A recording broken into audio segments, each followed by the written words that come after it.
അപ്പൊ ഇവിടം വരെയായി തെരഞ്ഞെടുപ്പ് പ്രചരണം കാര്യങ്ങളൊക്കെ എന്താണ് UDF ഇത്തവണ കേരളം പിടിക്കുമോ അതോടൊപ്പം തന്നെ കൊച്ചി തിരിച്ചെടുക്കുമോ?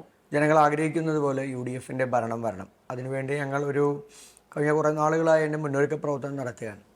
കേരളത്തിൽ കോൺഗ്രസ് പാർട്ടി ഒരു കാലഘട്ടത്തിലും ചെയ്യാത്ത രീതിയിലാണ് തെരഞ്ഞെടുപ്പിൻ്റെ മുന്നൊരുക്ക പ്രവർത്തനങ്ങൾക്ക് ഒരു ഇമ്പോർട്ടൻസ് കൊടുക്കുന്നത്. അത് പ്രതിപക്ഷ നേതാവ് VD സതീശൻ അദ്ദേഹത്തിൻ്റെ തെരഞ്ഞെടുപ്പ് പ്രവർത്തനവും അദ്ദേഹത്തിൻ്റെ കാലത്തും അദ്ദേഹത്തിൻ്റെ പ്രവർത്തനം നടത്തിയതുകൊണ്ട് ആ അനുഭവത്തിൻ്റെ അടിസ്ഥാനത്തിലാണ് തെരഞ്ഞെടുപ്പിന് എപ്പോഴും ഒരു മുന്നൊരുക്ക പ്രവർത്തനം ആവശ്യം. ലോക്കൽ ബോഡി തെരഞ്ഞെടുപ്പിനും കഴിഞ്ഞ പാർലമെൻറ്റ് തെരഞ്ഞെടുപ്പിനും ഞങ്ങൾ മിഷൻ 24, മിഷൻ 25, മിഷൻ 26 അങ്ങനെ തീരുമാനിച്ച് അതിനുവേണ്ടി ഞങ്ങൾ നടത്തിയ പ്രവർത്തനം ഏറ്റവും അവസാനം മിഷൻ 25 ആണ് ലോക്കൽ ബോഡി. അതിലൊരു ചരിത്ര വിജയമാണ് കേരളത്തിലുണ്ടായത്. അതിനോടൊപ്പം തന്നെയാണ് മിഷൻ 26ൻ്റെ പ്രവർത്തനവും ഏകോപിപ്പിച്ച് കൊണ്ടുപോയത്. അപ്പോൾ അതുകൊണ്ട് ആ രീതിയിലുള്ള പ്രവർത്തനങ്ങളെല്ലാം നടന്നതുകൊണ്ട് സംഘടനാപരമായി പാർട്ടി വളരെ താഴെ തലങ്ങളിൽ വളരെ സജീവമാണ്. പാർട്ടി പ്രവർത്തകർ പറയുന്നത് പോലെ അധികാരത്തിലേക്ക് തിരിച്ചു വരണമെന്നുള്ളതിൻ്റെ അടിസ്ഥാനത്തിലാണ് പ്രവർത്തിക്കുന്നത്.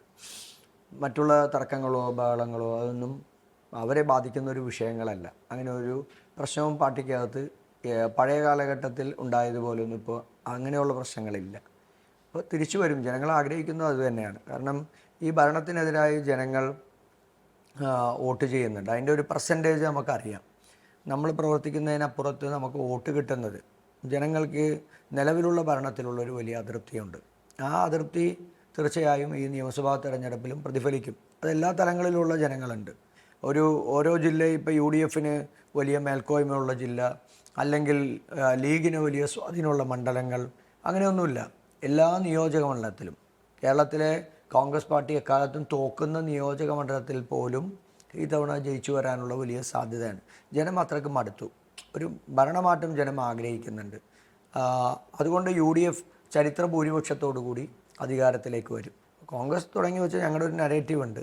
സർക്കാർ വിരുദ്ധത, സർക്കാരിൻ്റെ വിവിധ തലങ്ങളിൽ അഴിമതി, സ്വജനപക്ഷപാതം, പിൻവാതിൽ നിയമനങ്ങൾ, അത് ഓരോ സെക്ടറാണ്. വിദ്യാർത്ഥികളെ ബാധിക്കുന്ന വിഷയങ്ങൾ, യുവജനങ്ങളെ ബാധിക്കുന്ന വിഷയങ്ങൾ, സ്ത്രീകളെ ബാധിക്കുന്ന വിഷയങ്ങൾ, അതുപോലെ സമൂഹത്തിലെ വിവിധ ഇപ്പോൾ വയോജനങ്ങൾ അവരെ ബാധിക്കുന്ന വിഷയങ്ങളുണ്ട്. അതൊന്നും നമ്മൾ അഡ്രസ്സ് ചെയ്യാതെ പോകുന്ന ഒരു സെക്ടറാണ് അതൊക്കെ. അപ്പോൾ അവരെ ബാധിക്കുന്ന വിഷയങ്ങൾ. അപ്പോൾ ഈ മേഖലയിലെല്ലാം ഉള്ള പ്രശ്നങ്ങൾ ഞങ്ങൾ പറയുന്നുണ്ട്. അത് ജനങ്ങൾ ഏറ്റെടുക്കുന്നുണ്ട് എന്നുള്ളതാണ്. നമ്മൾ ഈ പോകുന്ന പ്രചാരണ പ്രവർത്തനങ്ങൾക്ക് പോകുമ്പോൾ ജനങ്ങളിൽ നിന്ന് നമുക്ക് കിട്ടുന്ന ഒരു